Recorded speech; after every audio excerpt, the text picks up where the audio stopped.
Un omaggio ai caduti ma anche ai reduci. Aragona celebra i suoi figli che hanno pagato con un alto tributo di sangue, circa 250 vittime, la partecipazione ai 2 conflitti mondiali, ma anche chi ce l'ha fatta. Eccoli gli 11 reduci mentre ricevono la medaglia al valore. Sono Carlo Fanara, 93 anni, Alfonso Licata, 90, Gaetano Bongiorno, 88 anni, Onofrio Falzone, 89, Emanuele Fiorello, 90 anni, Angelo Zammito, 92, Pietro Scichilone, 88, Carmelo Scifo, 89, Stefano Maligno, 93 anni, Luigi Cariana, 90 e Luigi Ferrera, 88 anni. Loro possono raccontare ai posteri l'esperienza sul fronte. Io nel 1943, il 20 maggio, sono stato chiamato alle armi e sono destinato a Pisa, nel stesso battaglione di fanteria del 20° reggimento fanteria di Cremona. Io sono stato a Chieti,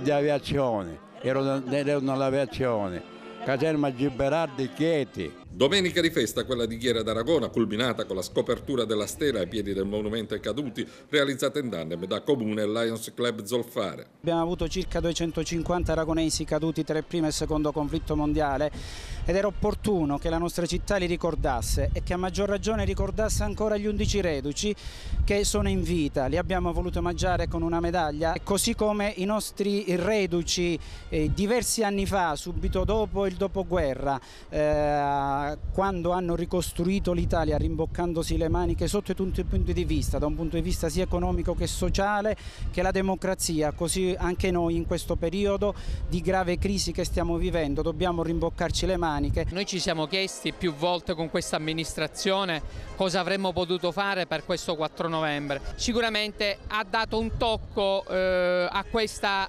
amministrazione e soprattutto anche al club Lions che si pone sempre per il territorio e all'interno del territorio. Sono stato semplicemente un aragonese che ama questa città e che vuole che questa città non dimentichi il suo passato. Una cerimonia aperta con l'alzabandiera un po' particolare. Il tricolore è stato issato sul pennone del campanile della Chiesa del Rosario grazie ai volontari del gruppo speleologico di Santa Elisabetta. Sì, infatti c'era un po' di vento, non ce l'aspettavamo, però alla fine è riuscita come nel nostro programma la discesa dal campanile. Facciamo parte della protezione civile e in caso di calamità o qualcuno ha bisogno noi siamo pronti a intervenire in qualsiasi situazione.